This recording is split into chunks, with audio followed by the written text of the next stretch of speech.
Alright, so welcome to RVS academy everyone. कैसे हैं आप सभी लोग? आप लोग अनम्यूट करके मुझसे बात कर सकते हैं। हाँ जी ओके। ओके, बढ़िया मैम, तो बढ़िया। मेरे साथ है दीपक जी। आईफोन के नाम से किसने ज्वाइन किया है? सुखवीर। हाँ जी, सुखवीर सुखवीर। पंजाब ओके, से। ठीक है जी। हाँ मैंने हम स्टार्ट करने लगे हैं क्लास। तो बेसिकली चेक कर लेते हैं। आई एम सॉरी, किस कोई कुछ बोल रहा है? ओके, मैं स्टार्ट करती हूँ क्लास को। सो बेसिकली मेरा नाम शिवानी सिंह है, मेरी कंपनी है ये, और मेरी कंपनी का नाम है आरवीएस वीज़ा ट्रेनिंग सर्विसेज। हम लोग आरवीएस एकेडमी के नाम से आपको वीज़ा सर्विसेज देते हैं, आपको वीज़ा सिखाते हैं। हम लोग आपको ट्रेनिंग्स प्रोवाइड करते हैं वीज़ाज की, राइट। सो बेसिकली अगर मैं आपको बताऊं अपनी कंपनी के बारे में, सो मेरी कंपनी लास्ट 35 ईयर्स से मार्केट में है, under the name of RVS transport services के नाम से। मेरे फादर इस कंपनी को चलाते थे। हमारा टूर एंड ट्रैवल्स का एंड ट्रांसपोर्ट का बिजनेस था। सो अब 6 ईयर्स पहले मैं इमिग्रेशन में आई हूँ, मुझे मोर देन 6 ईयर्स का एक्सपीरियंस है इमिग्रेशन लाइन में। अब 2 ईयर्स से मैंने इमिग्रेशन सिखाना भी शुरू किया है, और पूरे वर्ल्ड में सबसे कम प्राइजेस में, सबसे अफोर्डेबल प्राइजेस में सिर्फ मेरी कंपनी है, सिर्फ हम ही हैं जो आपको प्रैक्टिकल लाइव क्लासेस देते हैं और सबसे कम अफोर्डेबल प्राइसेस में आपको सिखाते हैं। सो बेसिकली हमारे पास हमारी 2 ब्रांचेस हैं। हमारा दिल्ली ऑफिस है, दिल्ली में कनॉट प्लेस में हमारा ऑफिस है, सेंट्रल दिल्ली के अंदर। और चंडीगढ़ हमारा ऑफिस है, चंडीगढ़ सेक्टर 17 में हमारा ऑफिस है, मेन मार्केट के अंदर एंटर करते ही, राइट। सो हमारे यहाँ दोनों में ऑफलाइन ऑनलाइन दोनों क्लासेस अवेलेबल हैं। मॉर्निंग 6 AM मेरे बैचेस स्टार्ट होते हैं, और रात को 10 PM तक हमारे पास back to back batches lined up हैं। आप ऑनलाइन क्लासेस भी ले सकते हो, आप ऑफलाइन क्लासेस भी ले सकते हो। अब मैं आपको कोर्सेज का बताती हूँ थोड़ा सा। सो बेसिकली हमारे पास डिफरेंट डिफरेंट टाइप के कोर्सेज अवेलेबल हैं। जैसे हमारे पास वीजा फाइलिंग कोर्सेज हैं। मेरे वीजा फाइलिंग कोर्सेज का नाम है कंप्लीट इमिग्रेशन ट्रेनिंग प्रोग्राम, जिसमें हम आपको study visa, tourist visa, visitors visa, work permit, PR, business visa, सभी टाइप्स की वीजास कराते हैं। हमारे पास सब कुछ अवेलेबल है। उसके बाद हमारे पास टिकटिंग के कोर्सेज अवेलेबल हैं। एयर टिकटिंग में क्या क्या अवेलेबल है मेरे पास? गैलीलियो और अमेडियस की कंप्लीट नॉलेज हम आपको देते हैं। फिर हमारे पास डिजिटल मार्केटिंग अवेलेबल है। आप लेट्स एन एग्जांपल, आपने बिजनेस सीख लिया, आपने मुझसे वीजा सीख लिए, लेकिन आप अपने बिजनेस को डिजिटली प्रमोट कैसे करेंगे? आप मुझे बताइए, डिजिटली आप कैसे बताएंगे लोगों को कि हाँ आपको ये वीजाज आते हैं, आप हमसे करवा लीजिए। तो डिजिटली आप अपने बिजनेस को प्रमोट कर सकते हैं। डिजिटली आप अपने बिजनेस को कैसे प्रमोट करोगे, ये भी हम आपको प्रैक्टिकली सिखाएंगे। फिर हमारे पास आते हैं टूर पैकेजेस की ट्रेनिंग्स, कि आपने टूर पैकेजेस कैसे बनाने हैं सस्ते में, और आपने अपने क्लाइंट्स को कैसे देना है। उसके बाद आते हैं हमारे पास फॉरेन लैंग्वेजेस। फॉरेन लैंग्वेजेस में हमारे पास जर्मन एंड फ्रेंच अवेलेबल है, जो हम प्रैक्टिकल सिखाते हैं आपको, राइट। उसके बाद मेरे पास स्टॉक मार्केटिंग के कोर्सेज अवेलेबल हैं। ये सारे ही कोर्सेज हैं जो मेरी अकेडमी में अवेलेबल हैं, जो मैं सिखाती हूँ। अब मैं आपको बताती हूँ कि वीजा फाइलिंग कोर्सेज में और मेरे कोर्सेज में डिफरेंस क्या है। गाइस, आप लोगों ने देखा होगा मार्केट में और भी बहुत सारी कंपनीज हैं जो आपको वीजा फाइलिंग कोर्सेज कराती हैं, लेकिन मार्केट में लोग क्या करा रहे हैं आपको? वीजा फाइलिंग आपको बेसिक कोर्सेज करा रहे हैं। बेसिक कोर्सेज में क्या होते हैं कि आपको वो डॉक्यूमेंट चेकलिस्ट बताएंगे, वो आपको फॉर्म फिलिंग बताएंगे, वो आपको नॉर्मल फाइल लॉन्चमेंट सिखाएंगे कि ऑनलाइन कैसे अप्लाई करना है, बायोमेट्रिक्स कैसे लेनी है, सिंपल। यार ये सब चीजें गूगल यूट्यूब पर भी अवेलेबल है। तो आप क्यों उनकी कंपनी में जाओगे? क्यों इतना पैसा आप बर्बाद करोगे? आपने करना है advance course, advance visa filing course. उसका मतलब क्या होता है कि आपको लोग एडवांस चीजें प्रैक्टिकली दें। एडवांस का मतलब ये होता है कि जहाँ पे, अगर मैं टूरिस्ट विजिटर की बात करूं, तो टूरिस्ट विजिटर में आपको पता है कि पंजाब हरियाणा में मोस्टली टाइम टाइम क्लाइंट्स ऐसे आते हैं, सिर्फ और सिर्फ पासपोर्ट लेके आते हैं। पासपोर्ट के अलावा उनके पास और कोई पेपर नहीं होता, सिर्फ पासपोर्ट होता है। पासपोर्ट से आपको पूरी फाइल बनानी पड़ती है। आप उस फाइल को कैसे बनाएंगे, कैसे डॉक्यूमेंट्स प्रिपेयर करेंगे, ओरिजिनल ओरिजिनल तरीके से आप कैसे डॉक्यूमेंट्स प्रिपेयर करोगे, फाइल कैसे रेडी करोगे, फाइल की वेटेज कैसे बढ़ाओगे, 100% कैसे आपका वीजा आएगा, ये होता है एडवांस कोर्स, जो अवेलेबल नहीं है मार्केट में। दूसरा, अगर मैं टूरिस्ट विजिटर की बात करूं, इनविटेशंस। आपको मान लो 18-20 साल का बच्चा है, टूरिस्ट वीजा पे जाके क्या करेगा? उसको भी पता है, किसी भी कंट्री में आप भेजोगे उसको पता है कि 18-20 साल का बच्चा तो घूमने आएगा ही नहीं ना। सिंपल सी बात है। क्यों ही घूमने आएगा वो? क्योंकि 18-20 साल का बच्चा नॉर्मल गोवा पेरिस तो जाता नहीं है, कनाडा घूमने जाएगा। उनको पता है कि आप इंडिया वापस नहीं आओगे, इसीलिए आपका वीजा उठा के वो कर देते हैं रिफ्यूज्ड। उसमें क्या करते हैं हम? उसमें हम विजिटर्स वीजा लगा सकते हैं।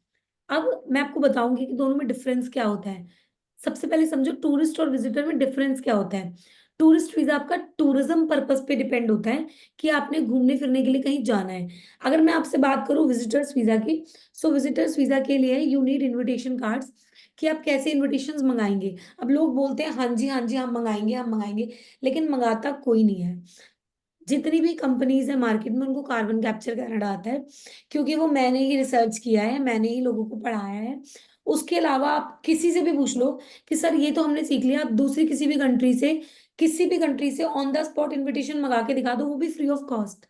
नहीं मंगा सकती, उनको आता ही नहीं है। इसे हम बोलते हैं एडवांस कोर्स, जो मैं आपको अपनी कंपनी में कराऊंगी। इसके बाद आते हैं study courses. Study visa courses में क्या क्या होते हैं? आपको डायरेक्ट टाइप कैसे करना है यूनिवर्सिटी से। लोग बोलते हैं हम आपके डायरेक्ट टाइप्स कराएंगे। आज तक कोई आपके डायरेक्ट टाइप करा ही नहीं सकता, क्योंकि डायरेक्ट टाइप इतने इजी नहीं होते।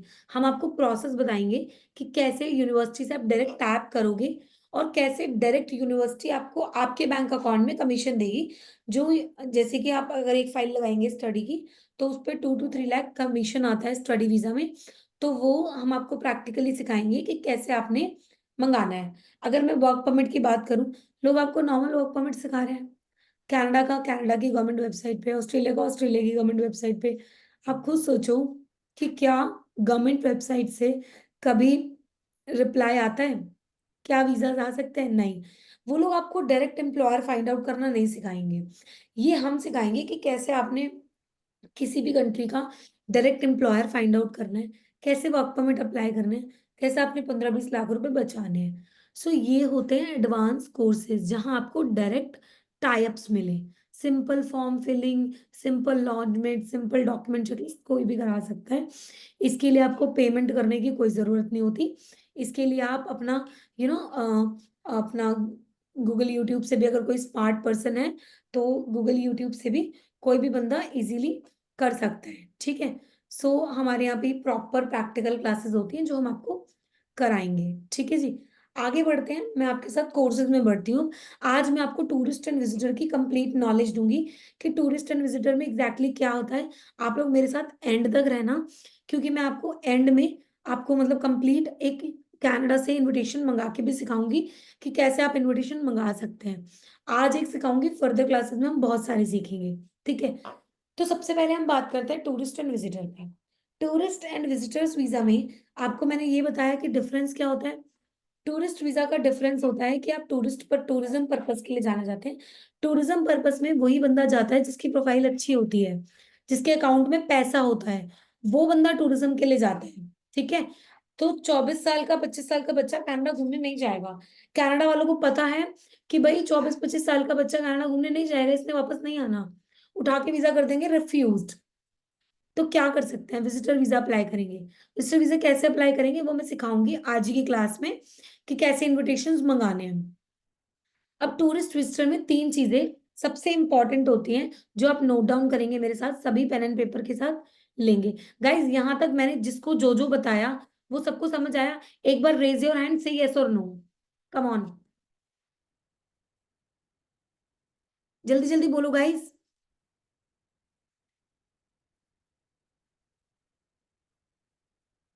ओके, बाकी सभी बोलो आपको समझ आया, अनम्यूट करके बोलो, जल्दी बोलो। हाँ जी, आ गया मैम। Good good.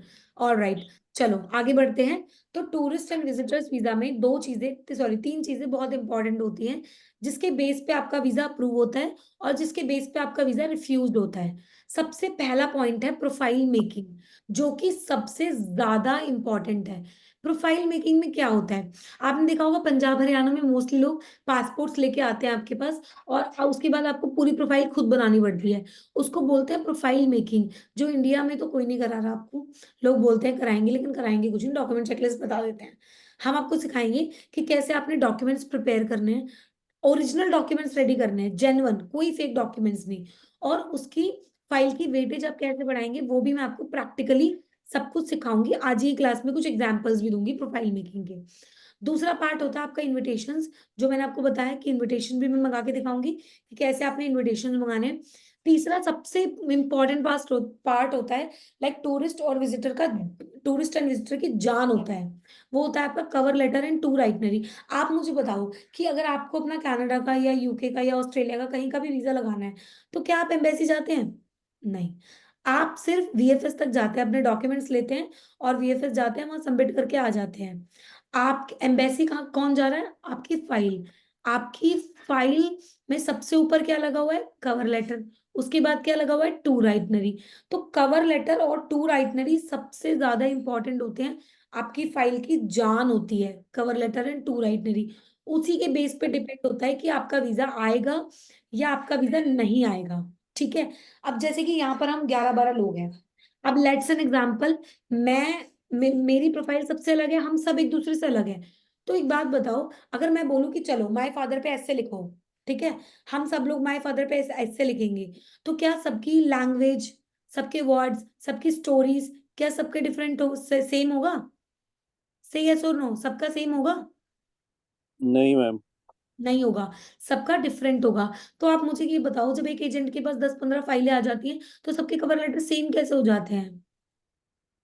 क्योंकि उनको बनाने नहीं आते। उनके पास बस एक फॉर्मेट होता है, उसी फॉर्मेट में कॉपी पेस्ट किया और बस नेम डिटेल्स सब चेंज करी और उठा के वही डाल दिया। अरे भाई नहीं, ऐसे नहीं होता।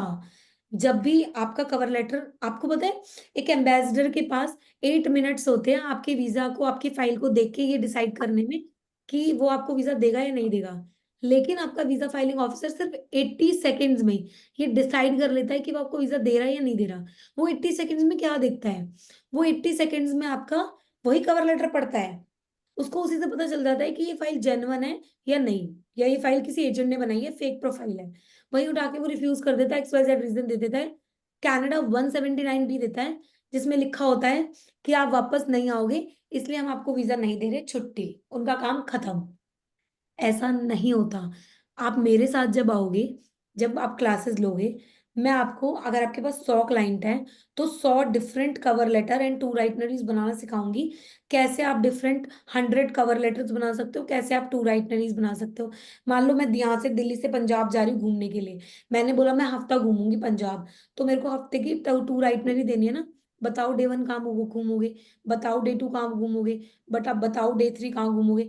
मैं बोल रही हूँ आज मैं जलंधर हूँ, कल मैं पटियाला हूँ, फिर मैं चंडीगढ़ हूँ, फिर मैं किसी भी लाइक लाइक आप ये लगा लो अमृतसर हूँ। तो ये कैसे पॉसिबल है? एक एक दिन में आप कैसे घूम सकते हैं? मुझे पता चल जाएगा भाई ये बंदा तो फेक है, इसको तो नॉलेज ही नहीं है टूरिस्ट प्लेसेस की, इसका वीजा उठा के मैं कर दूंगी रिफ्यूज। ये सबसे ज्यादा इम्पोर्टेंट होता है, जो आपको सीखना है। ठीक है, कि कैसे आपने आपने कवर लेटर बनाने हैं। जब आप मेरे साथ आओगे तो मैं आपको थिंकिंग सिखाऊंगी कि आपने स्टोरी मेक कैसे करना है। देखो फॉर्मेट तो वही 5-7 टाइप के होते हैं, लेकिन स्टोरी तो अलग हो सकती है ना, फॉर्मेट तो अलग हो सकता है ना, इंग्लिश की लैंग्वेज तो अलग हो सकती है ना। वो भी अगर किसी को इंग्लिश नहीं आती, उसके भी मैं आपको ऑल्टरनेटिव्स दे दूंगी कि वो भी कैसे बनाने हैं आपने। लेकिन उसके लिए आपका दिमाग चलना चाहिए। देखो मेरा मानना ये है कि अगर आपको वीजा लगाना है और वीजा अप्रूव भी करवाना है, तो आप एम्बेसडर की तरह सोचो, आप खुद एम्बेसडर बन जाओ। कि अगर मैं एम्बेसडर होता, अगर मैं वीजा फाइलिंग ऑफिसर होता, तो क्या मैं इस फाइल पे वीजा देता? तो आप सामने वाले से कैसे एक्सपेक्ट कर सकते हो? समझ रहे हैं आप प्रैक्टिकल सोच के देखो। आप वो करो जो एम्बेसडर सुनना चाहता है, जो एम्बेसडर देखना चाहता है, उसके बेसिस पे आप वीजा लगाओ। ठीक है। चलो, अब मैं आगे बढ़ती हूँ आपसे टूरिस्ट एंड विजिटर के बारे में। लोग क्या करते हैं, आपने कभी भी देखा होगा ना, आप कभी भी लाइक कहीं से भी क्लास लेके आना, डेमो क्लास, आपको पता चलेगा वो क्या बताएंगे। ये डॉक्यूमेंट चेकलिस्ट, इसमें हमें चाहिए पासपोर्ट, आधार कार्ड, डिजिटल फोटोग्राफ, जॉब के papers and so on papers. हमारे साथ ऐसा नहीं होता। अब मैं आपको बताऊंगी डॉक्यूमेंट चेकलिस्ट, और प्रोफाइल मेकिंग बताऊंगी, और पासपोर्ट के ऊपर मैं आपको 5 पॉइंट्स बताऊंगी, जो पूरे, आप अपने आप को म्यूट करो गाइस, जो भी अनम्यूट है, क्योंकि मेरी वॉइस रिपीट हो रही है, मुझे म्यूट कर लो आप। ठीक है। तो आप मैं आपको बताऊंगी कि कैसे आपने करनी है चीजें, कैसे आपको प्रोफाइल मेकिंग में आप कर सकते हो। चलो, पासपोर्ट, लोग कहते हैं पासपोर्ट चाहिए होता है। अब पासपोर्ट पे आप पॉइंट्स लिखो। पासपोर्ट आपका, अगर आपके पासपोर्ट की वैलिडिटी 1 साल से कम है तो आप वीजा नहीं लगाएंगे कनाडा का और यूएसए का। अगर आपके पासपोर्ट की वैलिडिटी 1 साल से कम है तो आप यूएसए, कनाडा, यूके, और सॉरी, यूएसए, कनाडा, न्यूजीलैंड और ऑस्ट्रेलिया, इसका वीजा आप नहीं लगाएंगे अगर 1 साल से कम की वैलिडिटी है तो। ठीक है। दूसरा, अगर आपका इमिग्रेशन चेक रिक्वायर्ड है, ईसीआर पासपोर्ट है, तो आप उस पे भी वीजा नहीं लगाएंगे कनाडा और यूएसए का। उसका ऑल्टरनेटिव होता है, मैं बताऊंगी कि आपने कैसे उस पासपोर्ट को चेंज कराना है और कैसे आप उसके बाद आप उस पे पासपोर्ट, उसके बाद आप कैसे वीजा लगाओगे। ठीक है। लेकिन अगर ईसीआर पासपोर्ट है तो नहीं लगाओगे। दूसरा, आपका पासपोर्ट टेम्पर्ड नहीं होना चाहिए, जैसे लेमिनेशन करा लेते हैं ना, वो नहीं होना चाहिए। कहीं से कटा फटा नहीं होना चाहिए। आपने देखा, रिबुक्ड नहीं होना चाहिए, कैंसिल नहीं होना चाहिए। पासपोर्ट पे ऐसे स्टैंप कर देते हैं, वो पंच कर देते हैं, वो नहीं होना चाहिए। आपके पासपोर्ट पे फेक स्टिकर वीजा नहीं होना चाहिए। लोग क्या करते हैं, फेक स्टिकर वीजा लगा होता है उस पर, उसको रिमूव करने की कोशिश करते हैं, उससे आपका पासपोर्ट डिस्ट्रॉय हो जाता है। अब मैंने आपको ये पॉइंट्स बता दिए। अब यहाँ मेरा एक क्वेश्चन है आपके साथ। आपका क्लाइंट बैठा है गोवा में, आप बैठे हो दिल्ली में या इंडिया में कहीं पे भी, मतलब जैसे पंजाब बैठे हो या दुबई बैठा है आपका क्लाइंट। आपका क्लाइंट आपको पासपोर्ट नहीं दे सकता फिजिकली, वो आपको पीडीएफ भेजेगा। आप मुझे बताओ कि आप कैसे पता करोगे जो चीजें मैंने आपको बताई हैं, कटा फटा, डिस्ट्रॉय, ये चीजें नहीं है, आप कैसे पता करोगे, मुझे बताओ। किसी के पास आंसर है? हाँ मैडम, वो पूरा पासपोर्ट स्कैन मंगवा लेंगे तो पता चल जाएगा उससे। स्कैन में नहीं पता चलेगा ना आपको, लैमिनेशन है नहीं है, नहीं पता चलेगा। और उसके बाद वो कुछ पेजेस दे रहा है नहीं दे रहा, वो स्कैन में नहीं पता चलता आपको, पीडीएफ में कभी भी नहीं पता चलेगा आपको। कोई बात नहीं, मैं बताती हूँ। देखो, इस केस में हम क्या करेंगे, हम क्लाइंट को पहले पूछेंगे कि भाई ऐसा अगर कुछ भी है, अगर आपका पासपोर्ट कटा है, फटा है, फेक स्टिकर वीजा है, रिबुक्ड है, कैंसल्ड है, कुछ भी है तो हमें बता दो। उस बंदे का वीजा आप नहीं लगाओगे, क्योंकि कल को अगर आपने लगाया, कुछ बैन आया, कुछ भी हुआ, तो वो बंदा आके डायरेक्ट आपको ही ब्लेम करेगा। इस केस में आप सेफ कैसे रहोगे, आप क्लाइंट से ऑलरेडी ऑलरेडी रिटर्न में लेंगे कि भाई आपका पासपोर्ट फटा है, कटा है, रिवोक्ड है, कैंसल्ड है, लैमिनेशन है, कुछ भी है, फेक स्टिकर वीजा है, तो this is completely your responsibility, not hours. हमारी कोई रिस्पॉन्सिबिलिटी नहीं है, तुम्हारी है। तो बंदा सच बोल देगा, नहीं भी बोल देगा तो हमारे पास तो अंडरटेकिंग है ही, आप सेफ हो गए। ठीक है। नेक्स्ट पॉइंट होता है यहाँ पे कि मान लो आपका कोई क्लाइंट है, सैलरी, मतलब वो जॉब करता है लेकिन उसकी सैलरी उसको कैश में आती है, तो आप क्या करेंगे? लोग लोग क्या करते हैं इस केस में, फेक सैलरी स्लिप्स बनाते हैं, एडिट सैलरी स्लिप्स बनाते हैं। नहीं, आपके 3 डॉक्यूमेंट्स बनते हैं। एक बनता है डिक्लेरेशन लेटर, अगर सैलरी स्लिप नहीं है तो आपका बनेगा डिक्लेरेशन लेटर। जो डिक्लेरेशन लेटर आप बनाएंगे उसका क्या फॉर्मेट होता है, वो कैसे बनता है, वो मैं आपको क्लासेस में सिखाऊंगी। दूसरा बनता है आपका एक एनओसी जो आपको एम्प्लॉयर देता है। ठीक है। एक बनता है आपका एफिडेविट, जो आप खुद बनवाएंगे अपने लॉयर से, वो नोटरी अटेस्टेड होता है। जिसके पास सैलरी स्लिप्स नहीं है वो 3 पेपर लगा सकता है और इसके बिहाफ पे आपको सैलरी स्लिप्स की जरूरत नहीं पड़ेगी। ये बनाई आपने जेन्युइन प्रोफाइल, इसको बोलते हैं प्रोफाइल मेकिंग। फेक पेपर लगाने से अच्छा है जेन्युइन लगाओ, ओरिजिनल लगाओ। वीजा आना होगा तो आएगा, 10 में से 9 वीजास आने की पॉसिबिलिटीज होती है अगर आप सही तरीके से फाइलिंग करते हैं तो। ठीक है। तो ये प्रैक्टिकल चलेंगी क्लासेस कि कैसे आपका रहेगा, अभी मैं आपको करके भी दिखाऊंगी। नेक्स्ट पॉइंट होता है आपका, हमारे यहाँ पे जीएसटी नंबर नहीं चाहिए होता, जीएसटी नंबर मैंडेटरी नहीं होता। ठीक है, एमएसएमई चलेगा, नॉर्मल रजिस्ट्रेशन चलता है, जीएसटी आपका मैंडेटरी नहीं होता। उसके बाद में नेक्स्ट पॉइंट आपसे बताऊंगी कि आपकी जो 6 मेन कंट्रीज होती है, UK, Canada, USA, Australia, New Zealand and Europe, आपकी ट्रैवल हिस्ट्री सिर्फ इन्हीं 6 कंट्रीज की काउंटेबल होती है। आपने दुबई, स्विट्जरलैंड, सिंगापुर कहीं भी ट्रैवल किया है, आप उन्हें बताओगे जरूर कि आपने ट्रैवल किया है, लेकिन मैं वीजा फाइलिंग ऑफिसर के अकॉर्डिंग बता रही हूँ कि अगर वो देखेगा कि आपने किसी बड़ी कंट्री में ट्रैवल किया है तो सिर्फ UK, Canada, Australia, USA, New Zealand and Europe. Travel history सिर्फ बड़ी कंट्रीज की काउंट होती है, छोटी कंट्रीज की काउंट नहीं होती। नेक्स्ट पॉइंट, अगर आपके पास यूएसए का वीजा है और आपने यूएसए के वीजा पे ट्रैवल नहीं किया हुआ तो आपको कोई भी कंट्री इजीली वीजा दे देती है।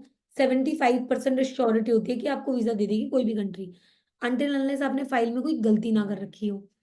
दूसरा पॉइंट कि आप अगर आपके पास यूएसए का वीजा है और अगर आप ट्रैवल्ड भी हैं, घूम के भी आ रखे हैं यूएसए, तो 100% आपको कोई भी कंट्री वीजा दे देगी, अनटिल अनलेस अगेन आपने कोई फाइल में कोई गलती ना कर रखी हो। तो यहां तक सबको सब कुछ क्लियर है गाइस? से यस और नो, अगर यहां तक सबको सब कुछ क्लियर है तो प्लीज बताइए एक बार।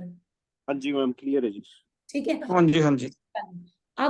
अब मैं आपको नेक्स्ट बताती हूँ कि कवर लेटर एंड टू राइटनर्स का, इसमें कोई किसी ने डाउट पूछा है मुझसे? एक मिनट। इंडिविजुअल क्लासेस अवेलेबल हैं, आप सभी को मैं अभी अपना नंबर ड्रॉप कर दूंगी। इंडिविजुअल क्लासेस अवेलेबल है, अगर आपने करना है तो आप इंडिविजुअल क्लासेस में से ले सकते हैं। ठीक है, चलो अब मैं आपको बताती हूँ नेक्स्ट कि कैसे हमने और चीजें करनी होती है। अब देखो, आपको ना मैं सबसे पहले इनविटेशंस मंगा के दिखाती हूँ कि इनविटेशंस कैसे मंगाना है। ठीक है, और उसके बाद कवर लेटर एंड टू राइटनर्स का भी थोड़ा सा बताऊंगी। कवर लेटर में आपने हमेशा स्ट्रॉन्ग रीजंस लिखने होते हैं कि आप क्यों जाना चाहते हो, और उससे भी स्ट्रॉन्ग रीजन चाहिए होता है कि आप क्यों वापस आना चाहते हो। उनको कोई फर्क नहीं पड़ता कि आपको जाना क्यों है, उनको फर्क पड़ता है कि आपने वापस क्यों आना है। ठीक है, तो वापस क्यों आना है वो इंपॉर्टेंट है। अब मैं अगर मान लो वीजा ऑफिसर हूँ, मैं एम्बेसडर हूँ, मेरे पास 99 रीजंस हैं आपका वीजा रिफ्यूज करने का। आपको एक रीजन ढूंढ के लाना है कि जो रीजन आप मुझे दोगे जिसपे मैं आपका वीजा अप्रूव कर दूं। ये सबके लिए होमवर्क है कि आप मुझे पर्पस ऑफ विजिट बताएंगे कि आप क्यों जाना चाहते हैं। ठीक है, नेक्स्ट क्लास में मैं सबसे पूछूंगी। अभी हम बढ़ते हैं इनविटेशन कार्ड्स की तरफ कि हम इनविटेशन कार्ड्स कैसे मंगा सकते हैं। आप एक सेकंड दो, मैं अपनी स्क्रीन शेयर करती हूँ आप लोगों के साथ, और उसके बाद मैं इनविटेशंस आपको बताऊंगी कि कैसे इनविटेशंस मंगाने हैं। एक सेकंड दो आप।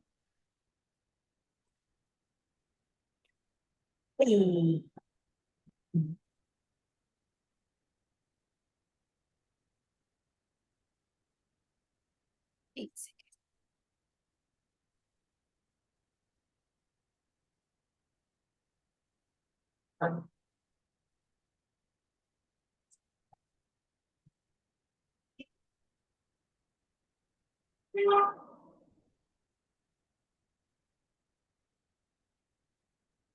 सबको मेरी स्क्रीन दिख रही है? आई होप दिख रही होगी।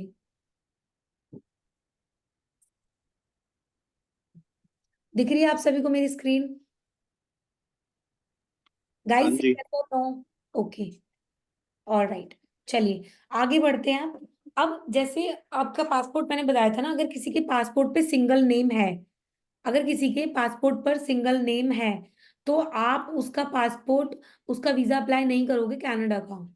ठीक है, उसका रीजन ये होता है कि जब आप, आपके पासपोर्ट पे सिंगल नेम होता है, मान लो प्रदीप है किसी का नाम, और प्रदीप के नाम से सिंगल नेम है, मैंने कनाडा का वीजा अप्लाई कर दिया, और प्रदीप नाम से कनाडा एम्बेसी में ऑलरेडी एक बंदा ब्लैक लिस्टेड है प्रदीप के नाम से। तो जैसे ही प्रदीप नाम डाला एम्बेसडर ने, क्या करेगा, वहां दिखा ब्लैक लिस्टेड, तो आपका वीजा फाइलिंग ऑफिसर इतनी मेहनत नहीं करेगा कि आपका passport number, date of birth, family details check करे। उसको दिखा प्रदीप एक ब्लैक लिस्टेड है, उठा के वो आपको भी कर देगा रिफ्यूज्ड। ठीक है, तो कोशिश करेंगे कि आपका सिंगल नेम ना हो पासपोर्ट पे, डबल नेम हो, मतलब फर्स्ट नेम भी हो, सिंगल नेम कैसे मैडम? फर्स्ट नेम भी हो और लास्ट नेम भी हो। ठीक है, अगर किसी का फर्स्ट नेम है और लास्ट नेम नहीं है पासपोर्ट पे, तो वो आप अपडेट कराओगे पासपोर्ट पे। कैसे कराना है वो मैं बताऊंगी फर्दर क्लासेस में। ठीक है, अभी मैं आपको इनविटेशंस की तरफ बढ़ रही हूँ कि इनविटेशंस हम कैसे मंगा सकते हैं। हमारे साथ बहुत सारे लोग हैं, किसी का कोई डाउट हो तो फिर आप मुझसे लास्ट में पूछ लेना। आपने सुना है जैसे कि हमारे इंडिया में भी स्टेट्स हैं, राइट? पंजाब, हरियाणा, दिल्ली। वैसे कनाडा में भी स्टेट्स होते हैं जिन्हें हम प्रोविंस बोलते हैं। ठीक है, कनाडा में एक प्रोविंस है एल्बर्टा। एल्बर्टा के अंदर एक सिटी है एडमिंटन। एडमिंटन के अंदर एक कंपनी है, जिस कंपनी से मैं आपको, जैसे आप मुझे बताओ, अगर आपको अभी इनविटेशन मंगाना है, क्या आपको पता है कि अभी आप इनविटेशन कहाँ से मंगा सकते हो? अभी आपको नॉलेज नहीं है, लेकिन इनविटेशंस मैं मंगाना सिखाऊंगी आपको। Canada, UK, Australia, USA, New Zealand, Europe, हर कंट्री के डिफरेंट डिफरेंट इनविटेशन सिखाऊंगी, और हर प्रोफाइल से रिलेटेड सिखाऊंगी। अगर कोई शेफ है, कोई जनरल वर्कर है, कोई डेयरी फार्मर है, कोई एग्रीकल्चरिस्ट है, कोई इंजीनियर है, कोई डॉक्टर है, तो सबकी प्रोफाइल के अकॉर्डिंग आप इनविटेशन मंगा सकते हो। आज मैं आपको इनविटेशन मंगा के दिखाऊंगी इंजीनियर प्रोफाइल्स का, कि आप इंजीनियर की प्रोफाइल से के लिए इनविटेशंस कैसे मंगा सकते हैं। ठीक है, तो उस कंपनी का नाम है कार्बन कैप्चर कैनडा। ये कंपनी है कनाडा के अंदर, जो कि एडमिंटन के अंदर अवेलेबल है। ये कंपनी आपको इनविटेशन कार्ड्स देती है, वो भी फ्री ऑफ कॉस्ट। ठीक है, और पेड भी देती है, मतलब दो टाइप के इनविटेशन देती है। आप पेड भी देती है और इन फ्री ऑफ कॉस्ट भी देती है। फ्री वाला मैं आपको अभी सिखाऊंगी और पेड वाला हम क्लासेस में सीखेंगे। ठीक है, फर्दर क्लासेस में। ये मैं आपको आज एक इनविटेशन मंगा के सिखाऊंगी। फर्दर जो इनविटेशंस होते हैं मैं आपको बाद में नेक्स्ट क्लासेस में सिखाऊंगी कि कैसे हम फर्दर वाली चीजें भी कर सकते हैं। तो देखो, इस कंपनी के ना कुछ एग्जीबिशंस होते हैं, आपको मेरी स्क्रीन दिख रही होगी। इन एग्जीबिशंस को जा करके आप ज्वाइन कर सकते हैं। ठीक है, इनके कुछ कॉन्फ्रेंसेस होते हैं, इनके कॉन्फ्रेंसेस को जाके आप ज्वाइन कर सकते हैं। लेकिन जाएगा वही पर्सन जिसकी प्रोफाइल इससे मैच होगी। ऐसा नहीं है कि कोई फार्मर एग्रीकल्चरिस्ट कोई भी जाई जा रहा है, ऐसा नहीं है। ये तो मैं आपको डेमो दिखा रही हूँ, हर प्रोफाइल के अकॉर्डिंग सिखाऊंगी, डोंट वरी। ठीक है, देखो इनका ना साल में एक बार होता है, सितंबर महीने में होता है। इस साल का निकल चुका है, 10, 11 और 12 को था। ठीक है, वो निकल चुका है। अब खाली फैसिलिटी टूर्स हो रहे हैं, जिन लोगों ने लिए हुए हैं ऑलरेडी इन्विटेशन, वो लोग जा रहे हैं। अब नेक्स्ट आएगा, यहाँ पे देखो, सितंबर 23, 24 और 25, 2025 में आएगा, तो आप मंगा सकते हैं। ठीक है, यहाँ देखिए इनविटेशन कार्ड्स, इनके अवार्ड फंक्शंस होते हैं। आप इनके अवार्ड फंक्शंस को ज्वाइन कर सकते हो। इनका शेड्यूल प्रॉपर बना होता है, मैं आपको बताती हूँ। इनका शेड्यूल देखो, 5:30 PM इनका कॉकटेल नेटवर्किंग एंड रिसेप्शन होता है। 7 बजे इनका डिनर होता है। 8:30 बजे इनका अवार्ड सेरेमनी है। 9:30 बजे इनका कंक्लूड्स है, खत्म है। टेबल और टिकट आप दोनों बुक कर सकते हो। अगर टेबल बुक करोगे तो आपको डिनर, वाइन सब कुछ मिलेगा। ड्रेस कोड आपका रहेगा कॉकटेल अटायर, बिजनेस फॉर्मल्स। उसके बाद वेन्यू आपका रहेगा एडमिंटन कन्वेंशन सेंटर, हॉल सी। ठीक है जी, ये वेन्यू है। इसके साथ कुछ स्पॉन्सरशिप अपॉर्चुनिटीज भी होती हैं। ये थोड़ा सा लेंदी प्रोसेस है, ये मैं आपको फर्दर क्लासेस में सिखाऊंगी कि कैसे करना है। आज मैं आपके साथ इनविटेशंस मंगा के दिखाऊंगी कि इनविटेशंस आपने कैसे मंगाने हैं। पहले हम उस पर डील आउट करते हैं। ठीक है जी, एक सेकेंड। ये देखो, आप क्लिक करोगे इनविटेशन लेटर पे। अब आप जिसके लिए भी इनविटेशन लेटर मंगा रहे हो उसकी डिटेल्स यहाँ फिल करोगे। जैसे मेरा, जैसे मैं अपने लिए मंगा रही हूँ, तो मेरी कंपनी का नाम मैं लिखूंगी। मेरी कंपनी का नाम है आरवीएस एकेडमी। मेरा फर्स्ट नेम है शिवानी सिंह। मैंने एड्रेस डाला द्वारका। फिर मैं यहाँ पे अपनी ईमेल आईडी डालूंगी। ईमेल आईडी है मेरी यहाँ पे डिम्पल गौतम 565@gmail.com। ठीक है, सिटी डाली मैंने new Delhi, state Delhi, India. उसके बाद 110059 मेरा जिप कोड है। मैं यहाँ पे डायरेक्टर हूँ। डेट ऑफ बर्थ मेरा, लेट्स एन एग्जाम्पल कुछ भी लगा लो, हम डमी भी कर रहे हैं। आपने करेक्ट डिटेल्स फिल करनी है। पासपोर्ट पे नाम मेरा, पासपोर्ट नंबर लिखा मैंने, पासपोर्ट एक्सपायरी लिखी मैंने, मेल फीमेल लिखूंगी मैं यहाँ पे, कंट्री इशूड लिखा मैंने। कंसुलेट ऑफिस मेरा न्यू दिल्ली है, मैं वीएफएस दिल्ली में जाऊंगी क्योंकि मेरा दिल्ली है। उसके बाद बैज नंबर मेरा नॉट एप्लीकेबल, क्योंकि मेरा कोई बैज नंबर इसलिए नहीं क्योंकि मैं इंडियन सिटीजन हूँ, तो बाहर का कोई सिटीजनशिप नहीं है मेरे पास। यहाँ से मैं इसको करूंगी submit। जैसे ही मैं सबमिट करूंगी, आप म्यूट करो गाइस अपने आप को। अच्छा एक बार मुझे बताओ, यहाँ तक सबमिट कर दिया मैंने, यहाँ तक सबको समझ आया? से यस और नो? हाँ जी मैम। ओके। मैडम ये जिप कोड क्या है? जिप कोड आपका, pin code 110059 pin code. Okay. ठीक है, चलो अब मैं आपको अब वो दिखाती हूँ कि इनविटेशन आपने मंगाना कैसे है। ठीक है, और सॉरी, इनविटेशन तो मंगा लिया हमने। अब मैं दिखाती हूँ इनविटेशन आता कैसे है। एक सेकंड रुको, स्क्रीन मेरी दिख रही है आपको? जल्दी जल्दी बताओ, से यस और नो। Yes ma'am. यहाँ देखो, सबसे ऊपर दिख रहा होगा आपको इनविटेशन लेटर, दिख रहा है 0 मिनट्स अगो। यही ईमेल डाली थी मैंने, डिम्पल गौतम वाली, ये देखो। हाँ जी। ठीक है, इसमें मेरी पूरी डिटेल आई है। आज 26 तारीख है, 26 अक्टूबर 2024। नीचे पूरा आया है, एक अटैचमेंट भी आई है, ये देखो, पूरी अटैचमेंट आई है। इसमें मेरा पूरा इनविटेशन लेटर आया है। जब मैं वीजा लगाऊंगी तो इसे प्रिंट करके अपने उसमें लगा लूंगी। ठीक है, यहाँ देखो 26 October 2024, Shivani Singh, director RVS academy. मेरी पूरी डिटेल इन्होंने बोला है, on the behalf of DMG event we are please to offer this official letter of invitation to attend, कि आप आ सकते हैं कार्बन कैप्चर कैनेडा में ये हो रहा है एग्जीबिशन, आप आके ज्वाइन कर सकते हैं। फिर अब ये बिल्कुल फ्री ऑफ कॉस्ट था, हमने देखा कि हमने कुछ पे नहीं किया इन्हें, तो इन्होंने बोला है कि during your visit to Canada, भाई जितने भी एक्सपेंसेस होंगे खाने के, पीने के, रहने के, मेडिकल इंश्योरेंस की, वो आपकी रिस्पॉन्सिबिलिटी है। अगर हमने यहाँ इनको पे किया होता तो ये हमें बोलते कि हाँ आपने हमें पे किया है, आपका खाना पीना हम देखेंगे, आपका आना जाना आप खुद करेंगे। जब आप मेरे साथ क्लासेस में आओगे तो मैं पेड वाले भी सिखाऊंगी कि कैसे मंगाने हैं। यहाँ पे लिखा है DMG events assume no responsibility for any cost associated with your visit. ये वो लगा सकता है जिसकी फाइल अच्छी है, जिसके में 6-7 लाख रुपए हैं और इंजीनियर है, वो बंदा इसको लगा सकता है, फ्री वाले को। बाकी डिफरेंट प्रोफाइल्स के अकॉर्डिंग मैं आपको डिफरेंट बताऊंगी कि कैसे मंगाने हैं। यहाँ मेरी डिटेल्स है, इनकी ईमेल है, ये पूरा इनविटेशन लेटर होता है यहाँ पे खत्म। ये पूरा इनविटेशन है, ये मुझे मेल पे आया है, आप दे सकते हैं नो रिप्लाई पे, अभी अभी आया है, 2 मिनट्स अगो अभी हुआ है। यहां तक सबको सब कुछ क्लियर है? से यस और no. Yes, ma'am. Yes yes सबको सब कुछ क्लियर है? ओके, ठीक है। अब आप मुझे बताइए कि यहां तक आपको समझ आया? यहां तक आपको कैसी लगी क्लास? पहले आप मुझे सभी मुझे वन बाय वन एक बार ये बताइए कि यहां तक कैसी लगी। Informative थी मैम बहुत। ओके, बाकी सबको कैसी लगी आप मुझे बताइए। मैडम अच्छी थी। थी अच्छा, मैम, बहुत अच्छी थी। आपको समझ आया?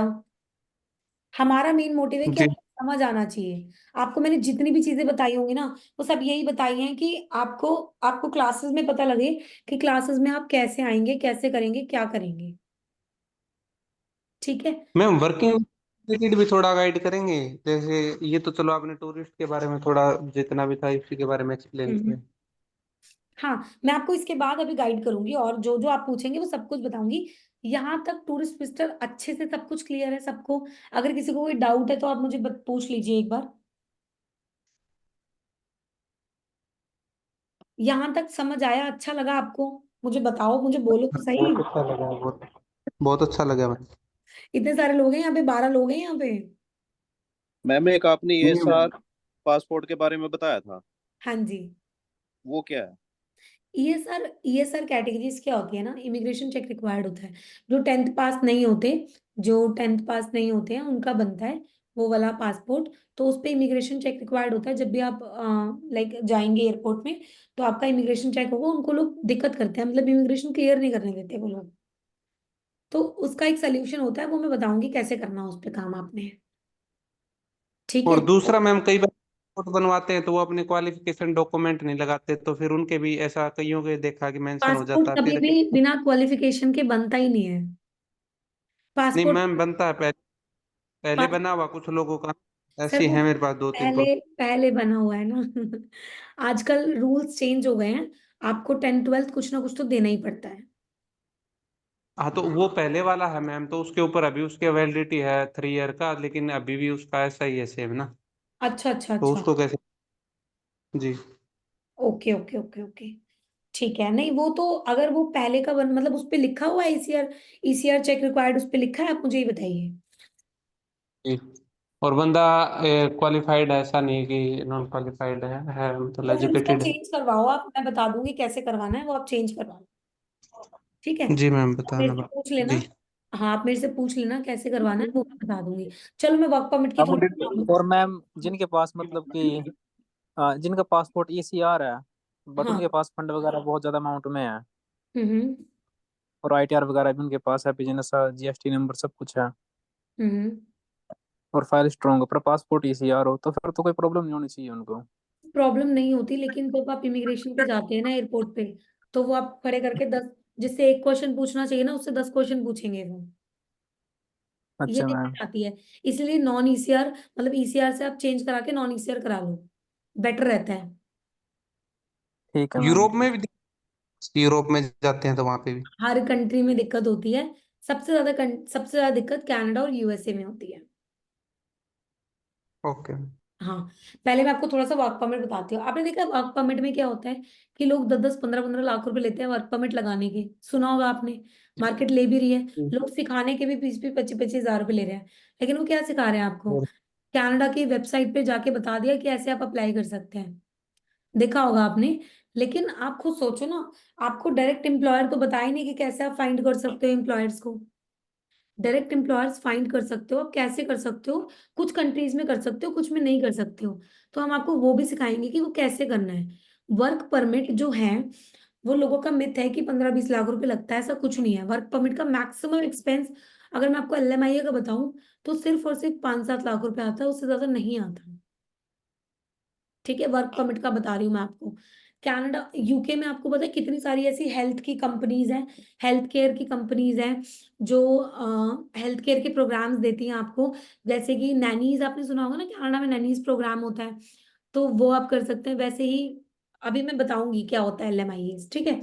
सो ये जैसे अभी इसकी जो डीप नॉलेज है ना, इसकी डीप नॉलेज आपको क्लासेस में ही मिलेंगी जब आप आएंगे। ये तो मैं आपको नॉर्मल ब्रीफ कर रही हूँ कि भाई वर्क परमिट में आप जी क्या जी कर मैम। सकते हो, हाँ बिल्कुल। है जी ना, जी। क्या नहीं कर सकते हो। लेकिन डीप तो आपको प्रॉपर जब हम बैठेंगे ना, तभी मतलब लाइक अगर आप मुझसे पूछोगे तो मैं कवर लेटर में पूरा 1 घंटा लगाती हूँ, टू राइटरी में 1 घंटा, बिल्कुल बिल्कुल। प्रोफाइल मेकिंग में पूरा 1 घंटे की आराम से क्लास जाती है। वर्क परमिट तो पूछो ही जी मत, और डीप प्रोसेस है। बट हाँ, थोड़ा सा ब्रीफ कर देती हूँ जी। ताकि आपको नॉलेज हो जाए। अब बस थोड़ा यूरोप के बारे में ब्रीफ करें मैम, यूरोपियन के, मैं यूके का यूरोप मैंने किया बताती हुआ हूँ। और। ठीक जी। है, मैं आपको यूरोप बताती हूँ कि यूरोप आप कैसे कर सकते हैं। गाइज 1 मिनट मेरी बात सुनिए, आप ना इसी लिंक को दोबारा क्लिक करना।